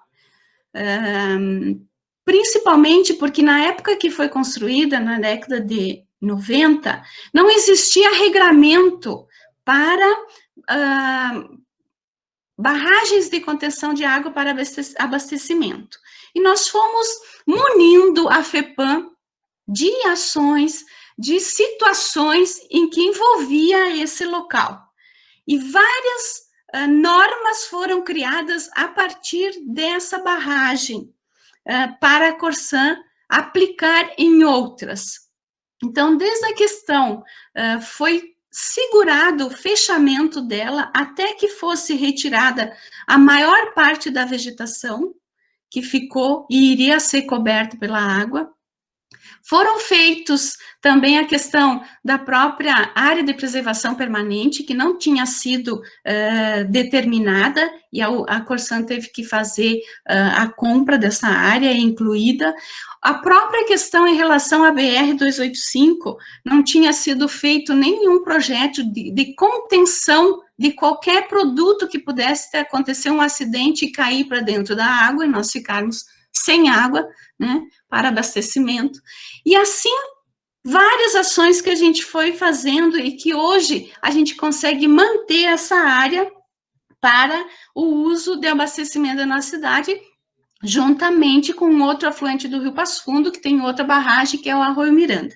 Mas essa foi uma luta constante do grupo, e que, então, aí em 2017, a gente fez um projeto junto com a Universidade, participamos junto com a Universidade de Passo Fundo, o projeto Rio Passo Fundo, patrimônio natural, cultural, histórico, que a gente foi visitar vários municípios da bacia, e teve uma aproximação juntamente com o próprio comitê do Rio Passo Fundo, os museus da universidade, tivemos uma aproximação das comunidades ribeirinhas do rio.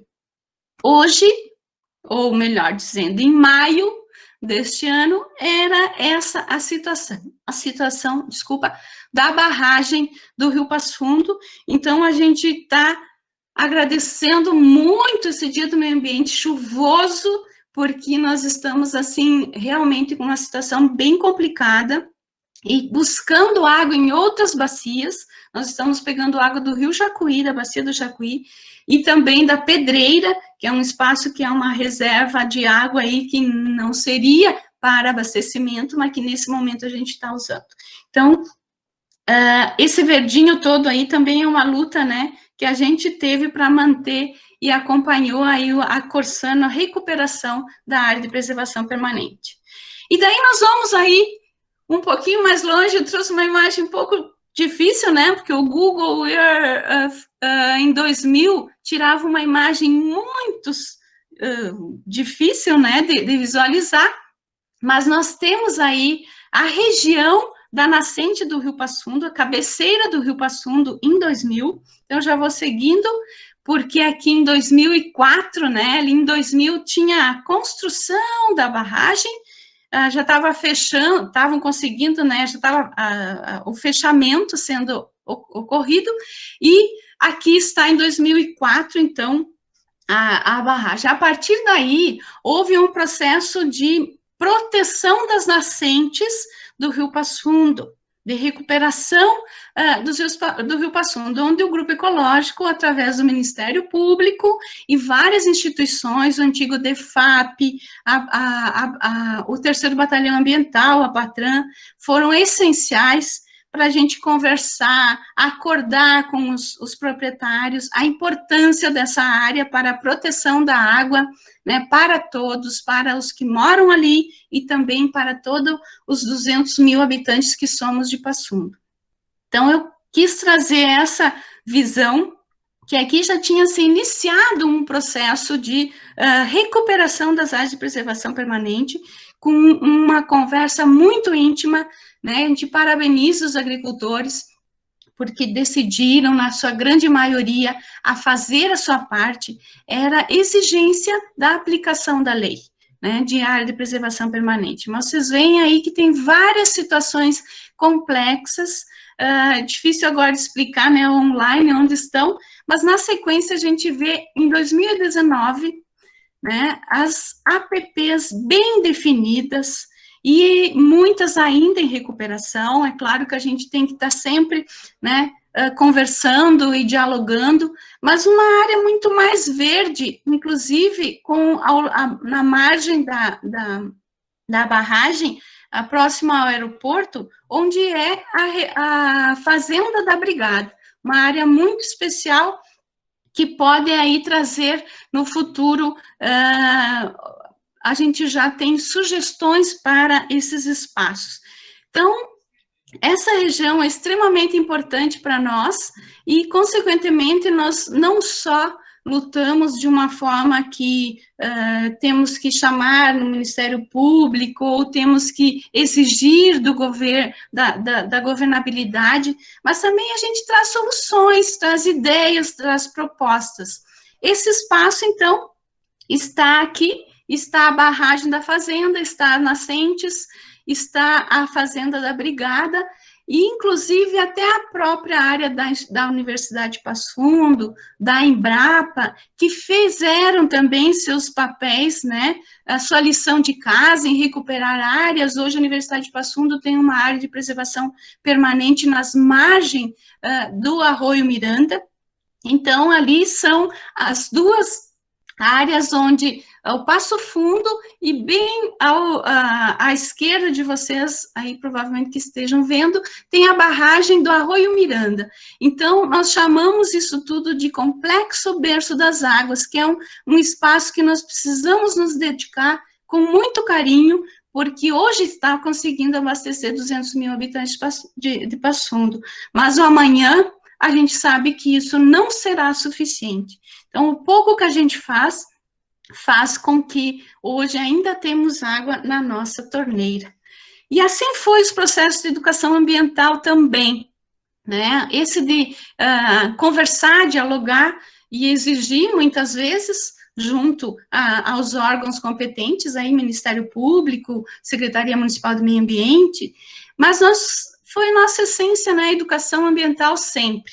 Então, eu trago aqui o Teatro Marimbondo para homenagear a Ana Carolina, né, que é a essência dela e foi a essência do GESP, a educação ambiental, através do teatro, que sensibilizou e mobilizou muitas pessoas, muitas crianças em Passo Fundo e região. Mostramos também algumas outras ações que a gente tem junto, então, à própria Corsã. Hoje, Corsã nos bairros, já fizemos 25, 26 ações em escolas, anualmente 2 a 3 ações em que a escola fecha para atividades junto com várias organizações, e o GESP esteve presente em praticamente quase todas as atividades. E também mostrar que temos uma sala futura, né, dentro da sede do GESP, que é uma parceria aí foi uma parceria junto à Fundação Roberto Marinho, a sua criação e o processo metodológico de educação, bem como com o Ministério Público e a Prefeitura Municipal do Passo Fundo. Hoje a gente mantém a sala futura, sem mais apoio, né, da Fundação, estamos aí negociando e muitas vezes buscando, né, junto à Prefeitura Municipal, ao Fundo Municipal do Meio Ambiente, recursos para manter esse espaço. É um espaço de discussão em educação ambiental, de formação de pessoas, onde tem disponível todo o acervo do Canal Futura, todo o acervo audiovisual que o Canal Futura produziu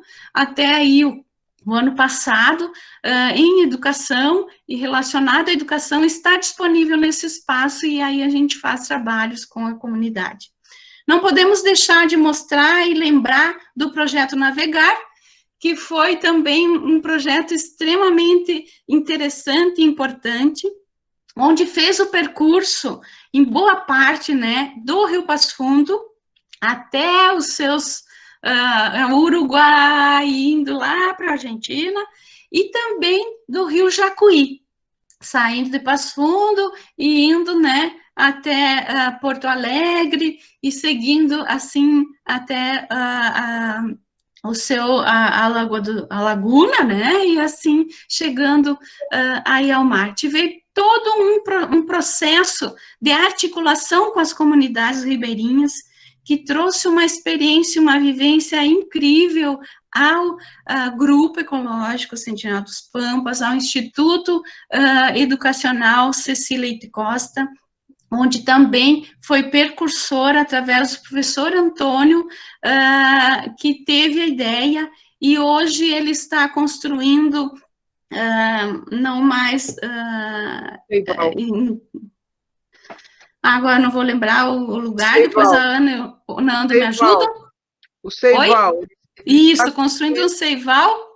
Então, esse projeto vai ter o Seival, a cópia do Seival do Garibaldi, né, para fazer educação ambiental no Lago Guaíba, na Laguna dos Patos e seus afluentes. Então, está em processo aí de construção e agregando a sociedade nesse processo de construção, estamos abertos aí para conversar sobre também. E para ir fechando, nós nunca deixamos de estar presente na sociedade de uma forma também mais escrita. Isso aqui é recorte do que a gente já fez, né? Mas os jornais aí, lembrando que a gente teve atuação de ajuda de várias pessoas, inclusive da Ana, do Ministério Público. Então, o Bicho do Mato foi um dos primeiros jornais que a gente teve e trabalhou muito na comunidade. O Via Eco, hoje, então, é um dos jornais, junto com o Ministério Público, criado e elaborado, com a participação também de muitas entidades aí da APA, que é uma associação permanente pela preservação ambiental, junto ao Ministério Público, e que atua aí como um instrumento de educação ambiental dentro das escolas. É feito o jornal, feitas as edições e distribuído para as escolas trabalharem com os alunos.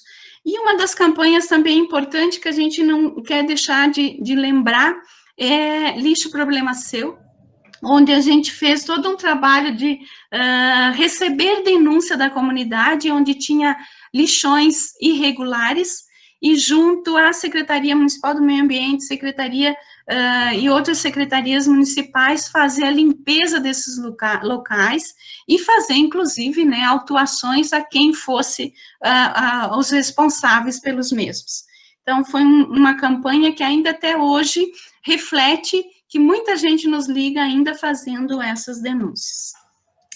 E para finalizar, então, indo para fazer aí, deixar nosso contato, né, não deixar de receber de vocês o apoio, o reflexo desse momento. Eu quis trazer uma coisa muito mais prática para dizer que é possível fazer, é só ter a sensibilidade pelos problemas que estão aí e juntar forças, que o GESP fez, mas ele sempre muito deu o pontapé, instigou, mas também, é claro, que juntou muitas parcerias nessa caminhada para fazer acontecer as coisas. Então, nós estamos localizados na Avenida Brasil, aí fundos do Museu de Artes Visuais Ruth Schneider, está aí nosso telefone, visitem nosso site, estamos regularmente mantendo ele, e deixo, então, o e-mail, o GESP não tem um WhatsApp específico, mas eu deixo o meu para outros contatos que precisem, e a gente está à disposição. E eu fecho para não deixar em aberto aí a mensagem, né? Vamos pensar um pouquinho em como está a nossa trajetória. Os colegas já colocaram, e não é diferente, né? A gente está sensibilizado junto com a APDEMA, fazendo várias ações aí pelas questões que estão acontecendo no Estado e no Brasil como um todo, de ataque e flexibilização, afrouxamento da legislação construída com muito sacrifício e que trouxe muitos benefícios ao nosso país. Então, ela não é impedimento, desde que as pessoas se organizem. Eu sempre digo que meio ambiente não impede nada, ele só exige planejamento. E planejamento, eu entendo que seja um bom desenvolvimento, né? Um desenvolvimento sustentável, uma sustentabilidade, aí nos diversos conceitos que foram sendo criados, mas meio ambiente é planejar que mundo a gente quer hoje e para amanhã. E, ao mesmo tempo, entender que a gente está sempre se modificando e modificando o espaço. Então, nós precisamos pensar como e que espaço e que mundo a gente quer. E eu fecho dizendo uma frase do Edgar Morin, que de complexidade entende tudo, né? E nós seguimos muito as suas orientações também. O destino da humanidade é desconhecido, mas sabemos que o processo de existir modifica-se. Então, aí dentro dessa situação em que vivemos, né, é um processo que exige um pouco de transformação da sociedade, para pensarmos um mundo diferente. Não sei se vamos conseguir, mas precisamos dar um início, pelo menos, para que amanhã a gente possa estar um pouquinho melhor, né, do que já estivemos aí, para não voltar ao mesmo mundo e a mesma situação. Vamos lutar para que consigamos um mundo melhor. Muito obrigado. As ordens para dúvidas, perguntas e o que vocês precisarem que eu possa explorar mais. Da Aline Zevieski, direcionada ao Dr. Soler, onde ela identificou na fala o dia da sobrecarga, e gostaria de saber como isso foi avaliado, se existe alguma base de dados, uma referencial teórico, enfim, para esclarecer o que é o dia da sobrecarga e como isso foi dimensionado. Aline, tudo bom? Olha, Aline, sim, claro, isso são estudos feitos a partir de dados, evidentemente, recolhidos em diversos países, né?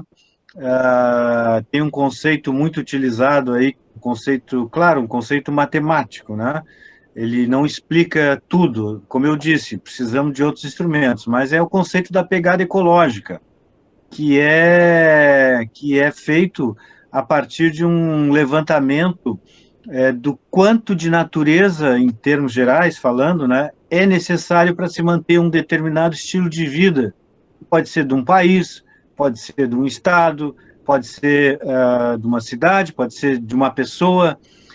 Existem diversos sites aí na internet que tu pode fazer o teste da tua pegada ecológica, como, por exemplo, o site da WWF, uma ONG internacional, uma King ONG, como a gente chama, uma grande ONG, né, com muito recurso. econômico, né? E também tem o site do Dia de Sobrecarga Global, também tem disponível aí na internet, ali tem explicado direitinho quais são os referenciais teóricos, as metodologias, os dados, né, onde se busca essa avaliação. Mas o interessante é que desde que começou a ser feito esse estudo, na década de 70, cada dia mais, quer dizer, cada ano mais, esse dia de sobrecarga ele é mais cedo, mais próximo do início do ano, né? Ele começou lá em dezembro e ele foi baixando, até chegar no meio do ano, que é o que nós estamos hoje, né? Cada vez mais rapidamente nós consumimos os elementos naturais de uma forma além daquilo que a Terra pode se recuperar.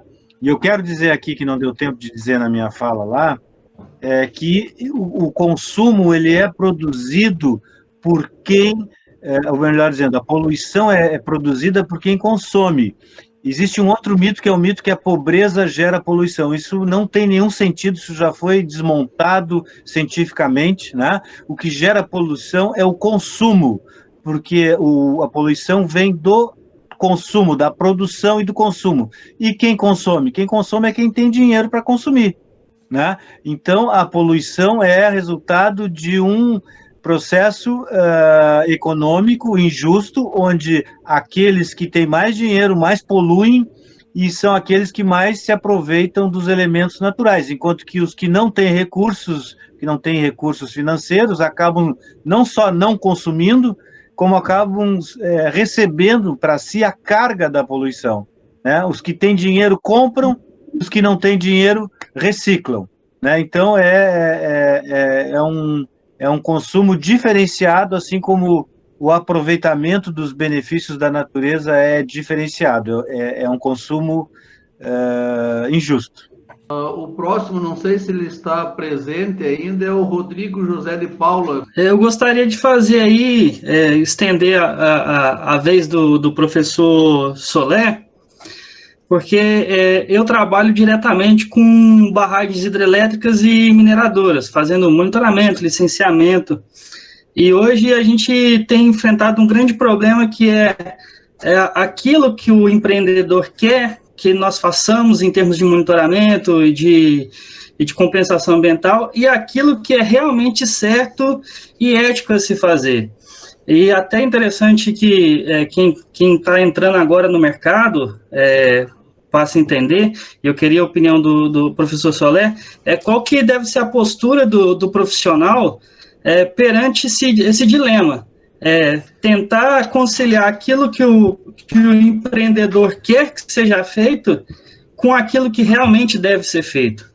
Claro, Rodrigo, isso é realmente uma questão bem complicada, né? Mas o que eu posso te dizer, assim, sob o ponto de vista legal, né? Vamos tentar ficar mais no aspecto legal. O artigo 225 da Constituição Federal diz que todos têm direito ao meio ambiente ecologicamente equilibrado, bem de uso comum do povo, impondo ao poder público e à coletividade o dever de defendê-lo para as presentes e futuras gerações. Então, o que diz a norma constitucional ambiental maior que todos nós devemos seguir? Estudantes, professores, consultores, empreendedores, administradores públicos, militantes de ONGs, enfim, a sociedade brasileira, que incumbe ao poder público e à coletividade o dever de defender e preservar o meio ambiente. Então, tudo que nós fizermos que contraria essa norma inconstitucional, a norma maior, que é a mãe de todas as outras regras, é inconstitucional, fere a Constituição e nós não devemos fazê-lo. Agora, claro, na realidade, isso é muito difícil de conciliar, eu diria que é impossível de conciliar, porque o consultor que exige que o empreendedor siga a lei, via de regra, ele vai perder mercado paulatinamente e vai chegar um momento que ele não vai ser mais contratado pelo empreendedor, porque ninguém vai contratar alguém que vá impedir que aquela obra, com aquela atividade se realize, né? Isso é um problema da nossa legislação, que já era, vamos dizer assim, problemático lá na origem, porque não criou uma independência de relação entre o empreendedor e aquele que faz a consultoria, e ficou ainda mais destruída essa possibilidade de autonomia com esse avanço todo dessa ideologia neoliberal, né, que forçou uma, entre aspas, flexibilização da legislação ambiental, né, fazendo com que, por exemplo, a própria autonomia da equipe multidisciplinar que existia antes para fazer arrimas, por exemplo, acabasse, né? Hoje não tem mais essa obrigatoriedade, desde que foi aprovada a lei complementar que regulamenta o licenciamento, né? Então, realmente, é um dilema, né? E aí tem o seguinte, né? O consultor que, por acaso, for flagrado, né, identificado numa conduta ambiental ilícita, que cometeu um crime ambiental, ele vai ser responsabilizado, né? Ele vai ter que se defender de alguma forma e pode ter uma série de consequências aí, desde perder licença de trabalho até, por exemplo, a liberdade. Então, realmente é um dilema muito difícil esse mercado de consultoria, porque o que a gente vê na prática é a consultoria fazendo aquilo que o dono da obra, o dono da atividade quer, e não fazendo aquilo que a legislação estabelece. É algo que nós só vamos mudar na luta, né, no enfrentamento, com muita transparência, com muita participação da sociedade. Caso contrário, nós vamos ter aí só acompanhamentos pro forma. Eles são relatórios bem feitos, estudos bem feitos pro forma, mas na matéria, no conteúdo, eles não correspondem àquele objetivo principal, que é a proteção do meio ambiente, e o que acaba acontecendo aí, uma figura jurídica que a gente chama, que é o desvio de finalidade, ou seja, perdeu aquela finalidade jurídica para a qual aquele instituto foi criado. Antônio Soler e Rodrigo, eu acredito que um consultor ambiental ele pode fazer o trabalho de monitoramento, fazer um trabalho sério, né, como ele tem que fazer, né, pelo conselho que ele vai assinar uma RT, ele tem que fazer um trabalho sério, mas, ao mesmo tempo, eu acho que ele pode fazer sugestões para o empreendedor, no sentido de querer melhorar as coisas. Eu já fiz muita consultoria ambiental no passado, e a gente tentava colocar isso para o empreendedor, ter esse bate-papo direto, assim, eu acho isso muito importante. Posso dar uma palavrinha? Rodrigo, para complementar, a questão que tu colocas é extremamente importante também, né, a gente ter todo o embasamento científico possível, né? Porque, claro, legal e científico.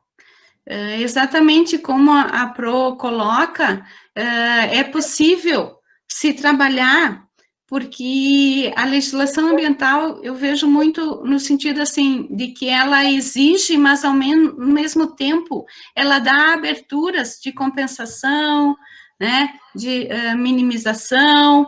Então, a necessidade de se ter, se tu tens todo o controle do processo, tu pode realmente, junto com o empreendimento, construir possibilidades, tá?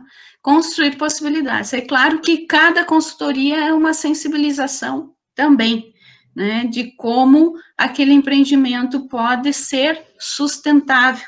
Então, acho que o fundamental é a gente ter sempre realmente uma equipe, né, que dê suporte a todas as necessidades que exige o empreendimento e que seja realmente, né, o mais condizente, e que o proprietário possa realmente se sentir praticando, porque ele vai ser sempre poder compensar com a questão ambiental toda a sua produção.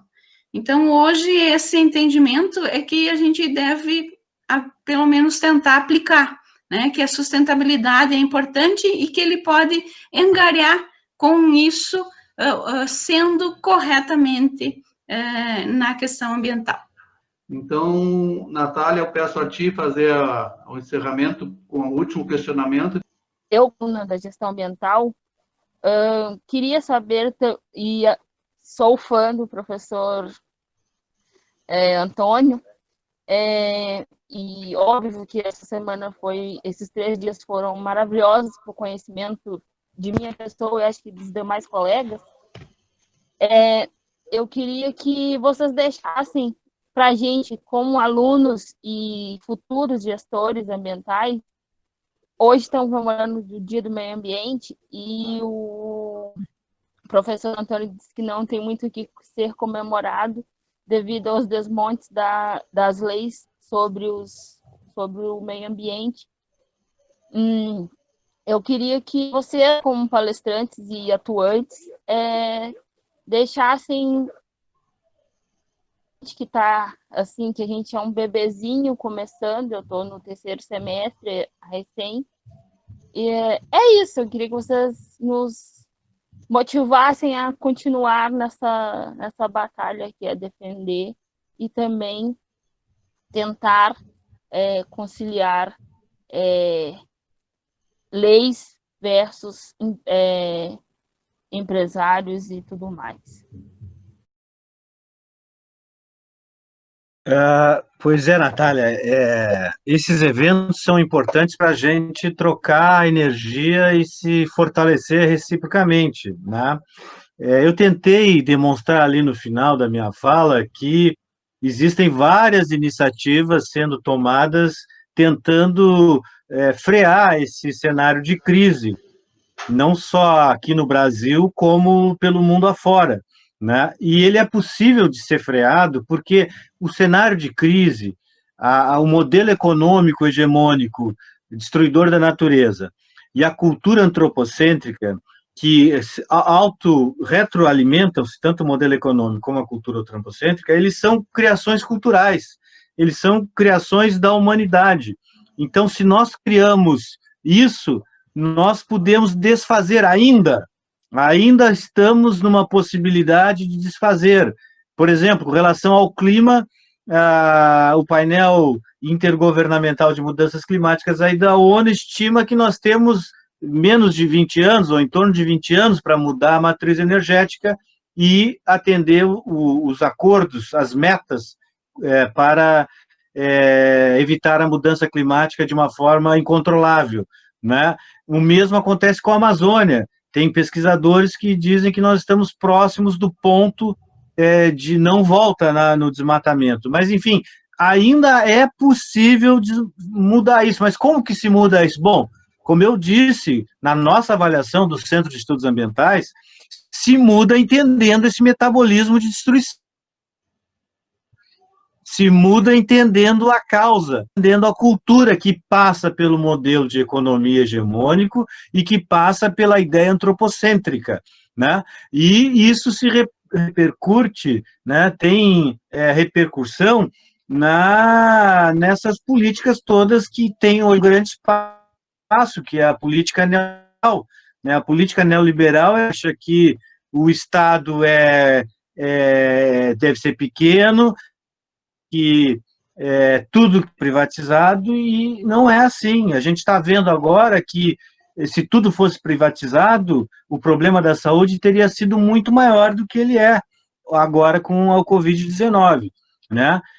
Então, há caminhos, há alternativas, mas é o que eu mencionei, deixei frisado no início, nós precisamos nos debruçar sobre isso para não reforçar a crise, né? Não adianta a gente achar que está fazendo coisas que estão reforçando a crise ao invés de enfrentá-la.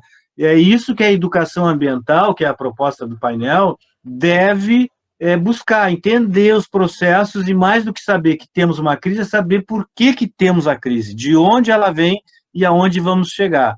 E sobre a consultoria, só para encerrar, eu queria dizer o seguinte, que essa relação, ela não pode, essa decisão de como melhorar o empreendimento, ela não pode ser uma decisão só do consultor para o empreendedor. É importante que o consultor faça isso que foi sugerido pela Sayonara e pela Flávia, mas não pode ser só aí, né? O consultor, se ficar nessa relação exclusiva com o empreendedor, ele não vai ter força para fazer com que aquilo que deve ser feito cientificamente, legalmente falando, seja feito. Para que isso aconteça, nós precisamos de processo ambiental mais transparentes, mais democráticos, porque uma vez a sociedade tendo conhecimento daquilo que é correto a ser feito, cientificamente recomendável a ser feito, permitir que se tome uma decisão diferente, né? E até por do povo, não cabe ao privação, empreendedor, consultor, decidir o que deve ser feito. Então, claro que esse caminho deve ser feito, deve ser construído, né, nessa relação, né? Mas não pode ser só essa alternativa. Nós precisamos ter transparência, acesso à informação e cumprimento da lei ambiental para que a sociedade civil acompanhe e não deixe o consultor ali sozinho na relação com o empreendedor, sem força para impor as suas recomendações. Gostaria, sim, que uma frasezinha de despedida de cada palestrante. Eu quero primeiro agradecer, né, a oportunidade de estar construindo junto com vocês esse debate sobre a educação ambiental, sustentabilidade, cidadania. E a frase que eu vou deixar para encerrar, então, é a seguinte: sem saber que era impossível, ele foi lá e fez. Cada um de nós pode fazer a sua parte. Obrigado. A essência também ambiental, do meio ambiente, da educação ambiental, é a participação. Então, a luta é constante. Então, venham, se agreguem e juntem, criem organizações. Precisamos de ONGs atuantes, de pessoas que se unam para fazer a diferença. Nesse caminho da Flávia e do Dionil, grande companheiro Dionil aí de Dom Pedrito, dizer que naquela linha da Natália também, na pergunta da Natália, a APDEMA é um caminho para isso, viu, Natália? Todas as ONGs aqui que participaram é um caminho para esse processo de resistência, assim como os próprios cursos, a própria UERGS, né, fazendo o que ela faz, é uma forma de levar conhecimento cada vez mais longe sobre a crise ecológica, né? Sobre a democracia, né? Nós precisamos fazer com que as estudantes, em geral, não só as crianças, mas de todos os níveis, se acostumem com a democracia, porque sem democracia não haverá sustentabilidade. Isso é uma questão indiscutível, né? Primeiro, acho que parabenizar o Antônio, o Dionil e a Flávia pelas excelentes explanações aí, para fechar com chave de ouro essa noite de hoje, né? Temas muito importantes, que foi trazido à tona hoje para nós discutirmos. Eu gostaria de encerrar dizendo muito rápido, professora Ana, tenho lido um pouco em relação aos efeitos da pandemia, né?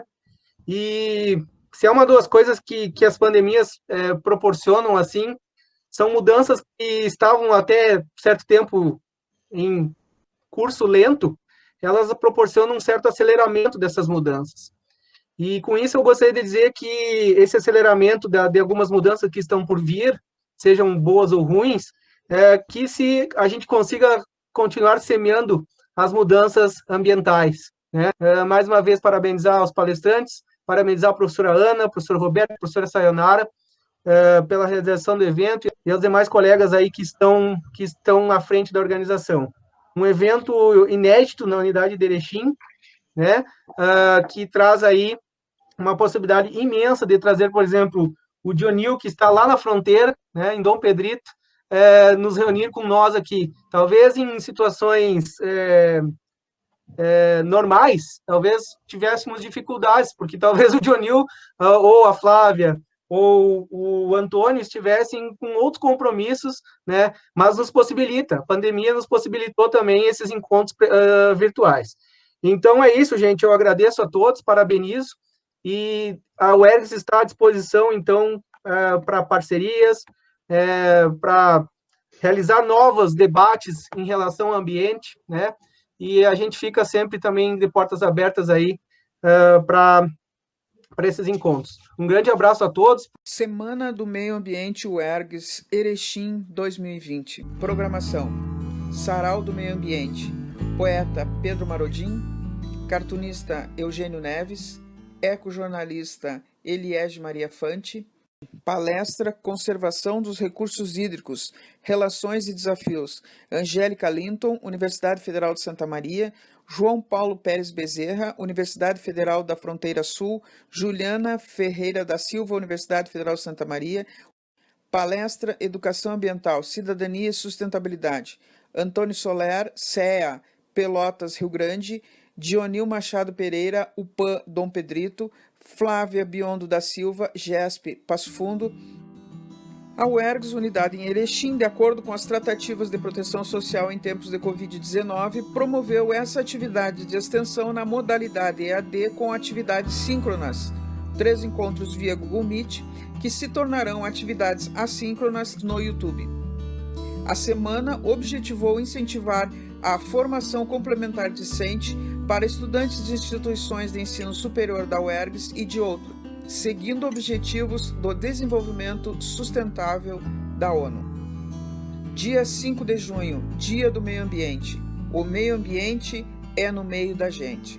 Promoção UERGS em Erechim. Cursos Gestão Ambiental, Administração e Especialização em Gestão e Sustentabilidade Ambiental. Apoio APDEMA RS, Assembleia Permanente de Entidades em Defesa do Meio Ambiente do Rio Grande do Sul.